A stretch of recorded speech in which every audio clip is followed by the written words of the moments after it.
April 4th, 1945. The Allied armies were racing across Germany. The weather was warm. The trees were blooming. It felt like spring. But as the jeeps of the U.S. 4th Armored Division drove down a quiet country road near the town of Gotha, they hit a wall. Not a wall of concrete, but a wall of smell.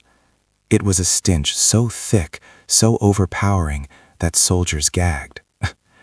It smelled like rotting meat, like burning hair, like hell itself. General George S. Patton was riding in his command car. He sniffed the air. He thought it was a chemical factory, or maybe a glue factory processing dead horses. He called his officers. "What is that smell? Find out what it is." A few hours later, a jeep raced back to headquarters. The officer inside was pale, shaking. He looked like he had seen a ghost. He reported to Patton, "General, you have to come see this. You won't believe it." Patton, always curious, drove to the site. It was a place called Ohrdruf. It was the first Nazi concentration camp liberated by the U.S. Army on the Western Front. What Patton saw inside those gates changed him forever. The man known as Old Blood and Guts, the man who loved war, the man who had seen thousands of dead bodies on the battlefield, walked behind a shed and physically vomited. But after the sickness came the rage, a cold, terrifying rage. He didn't just want to liberate the prisoners. He wanted justice. He looked at the clean, tidy town nearby. He looked at the German civilians looking out of their windows, pretending nothing was happening. And he gave an order that made history. Round them up. Bring the mayor. Bring his wife. Bring the baker. Bring the butcher. They say they didn't know. Well, they are going to know now. This is the story of the liberation of Ohrdruf, the day George Patton forced a German town to walk through hell at gunpoint. And the tragic, shocking suicide that followed. To understand Patton's rage, we have to see what he saw. Ohrdruf wasn't a massive death camp like Auschwitz. It was a sub-camp of Buchenwald. But it was a horror show. When the American tanks of the 4th Armored Division rolled up to the barbed wire fences, the SS Ards had already fled. But before they ran, they tried to clean up the evidence. They machine-gunned the prisoners who were too sick to walk. They piled the bodies in a shed. They covered them with quicklime to dissolve the flesh, but they ran out of time. When the American soldiers entered the gate, they were greeted by walking skeletons, men in striped pajamas, weighing 60 or 70 pounds. Their eyes were huge in their sunken faces. The prisoners didn't cheer. They were too weak. They just touched the American tanks, weeping, touching the white stars on the armor to make sure they were real. General Walton Walker, one of Patton's toughest commanders, called Patton. "General, come immediately." Patton arrived with General Omar Bradley and General Dwight Eisenhower. These were the three most powerful men in the American Army. They had sent millions of men to die. They thought they were hardened warriors. They were wrong. Patton walked through the gates. His face was grim. He carried his riding crop. His helmet was polished. He looked like a conqueror. But as he walked deeper into the camp, his posture changed. He saw the Abelplatz, the roll call square. There were bodies stacked like cordwood, 20, 30, 40. Naked, starved, shot in the back of the neck. Patton walked up to one of the piles. He stared at it. "My God!" A survivor, a skeleton of a man, crawled up to Patton. He tried to kiss Patton's boots. Patton stepped back gently. He helped the man stand up. He had tears in his eyes. Then they found the torture shed. Inside there was a whipping block. The wood was stained dark with old blood. There were hooks on the wall where men were hung by their necks until they suffocated. The camp guide, a prisoner who spoke English, explained how the SS guards would beat men to death for fun. Eisenhower's face went white. He looked like a statue. Bradley was silent. He couldn't speak. But Patton was vibrating with anger. He walked to the back of the shed. His aides saw his shoulders heaving. The toughest general in the world was sick to his stomach. When he came back, his voice was different. It wasn't the voice of a general.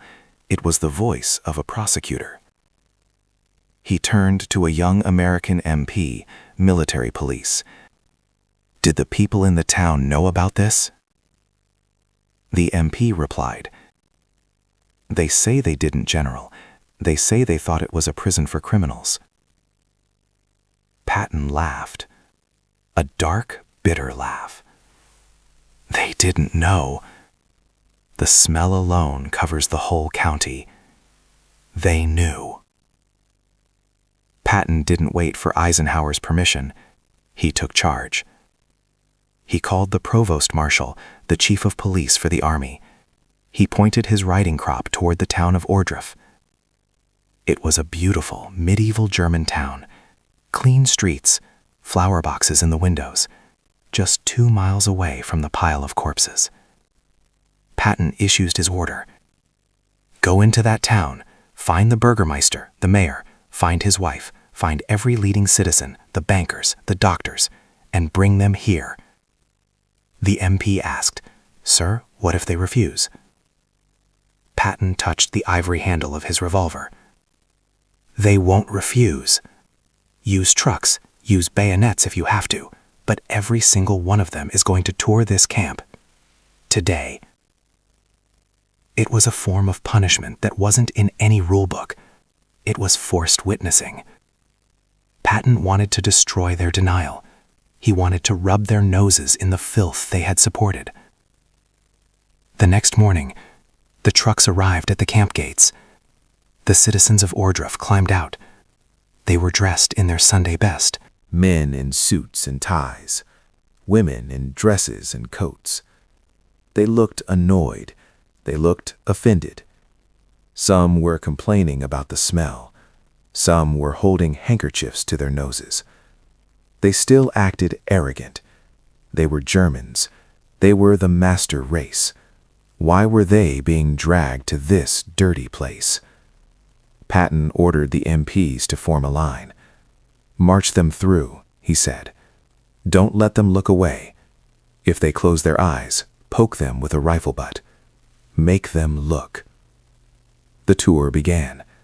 The civilians were led to the first pile of bodies. They stopped. The chatting stopped. The complaining stopped. There was only the sound of the wind and the buzzing of flies. They stared at the emaciated corpses, bodies that looked like sticks covered in parchment paper. Some of the civilians gasped. One woman fainted. But the MPs pushed them forward. Vita, move. They were led to the whipping block. They were led to the ovens where bodies were burned. They were forced to look into the open eyes of the dead. Patton watched them like a hawk. He wanted to see their reaction. At first, they looked shocked. Then, they looked horrified. But then Patton noticed something else. Guilt. Some of the men started crying. Some of the women were hysterical. But some just looked down at their shoes. They knew. Deep down, they had always known. They just chose not to look. Patton walked up to the mayor of Ohrdruf. The mayor was trembling. Patton looked him in the eye. You knew, didn't you? The mayor didn't answer. He just shook his head, tears streaming down his face. Patton turned to his staff. See? They are not the master race. They are just people who lost their souls. The tour lasted for 2 hours. By the end of it, the citizens of Ohrdruf were broken. Their arrogance was gone. They were covered in the dust of the camp. The smell of death was stuck in their clothes. They were loaded back onto the trucks, silent. They drove back to their clean houses with the flower boxes. Patton felt satisfied. He had delivered justice. He wrote to his wife that night, "I have never felt so angry, but I believe we taught them a lesson they will never forget." But the lesson was too strong for some. The mayor of Ohrdruf and his wife went home. They entered their house. They sat down in their living room. Maybe they talked about what they saw. Maybe they sat in silence. We don't know what they said, but we know what they did. The next morning, American soldiers went to the mayor's house to give him further orders. They knocked on the door. No answer. They knocked again. They kicked the door open. Inside, they found the mayor and his wife, dead. They had slit their own wrists. Beside them was a note. It was written in German. It didn't say much, but it said enough. We cannot live with this shame. When Patton was told about the suicide, he didn't show pity. He nodded grimly. Well, that is 2 less Nazis we have to feed. It sounds cruel, but Patton had seen the bodies of the innocent. He had no tears left for the guilty. The liberation of Ohrdruf didn't just affect Patton. It changed Dwight Eisenhower forever. Eisenhower was usually a calm man, but after seeing Ohrdruf, he became a crusader. He realized that people in the future might deny this happened. He realized that people would say it was propaganda. So, Eisenhower issued a command to every unit nearby: bring cameras, bring reporters, photograph everything, film everything. He famously said, "Get it all on record now, because the day will come when some son of a bitch will say this never happened." He ordered every American soldier in the area, thousands of them, to tour the camp. He wanted his boys to know why they were fighting, why their friends had died. Before Ohrdruf, many American soldiers thought the war was just about politics, territory. Maps. After Ohrdruf, they knew it was about good versus evil. One young GI wrote in his diary, "I will never feel sorry for a German again. I know what we are fighting for now. We are fighting monsters." Ohrdruf was small compared to camps like Buchenwald or Dachau. But it was the first. It was the camp that woke the world up.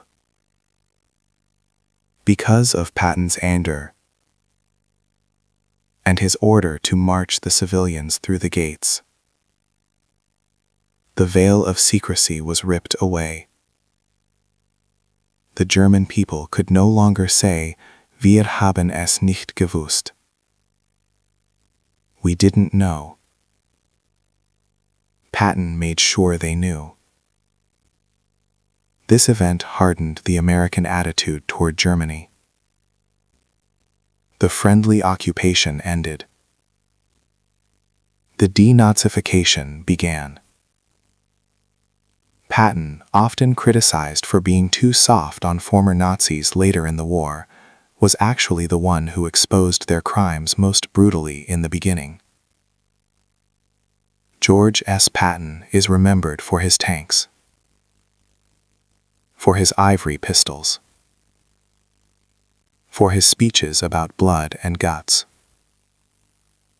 But on that sunny day in April 1945, he wasn't a general. He was a human being, confronted with pure evil. And his response wasn't to look away. His response was to grab the evil by the neck and force the world to look at it. The mayor of Ohrdruf couldn't live with what he saw. But thanks to Patton, the world will never be able to forget it. Patton was right. Today, there are still people who deny these things happened. Eisenhower warned us about them. By watching this video, you are keeping the truth alive.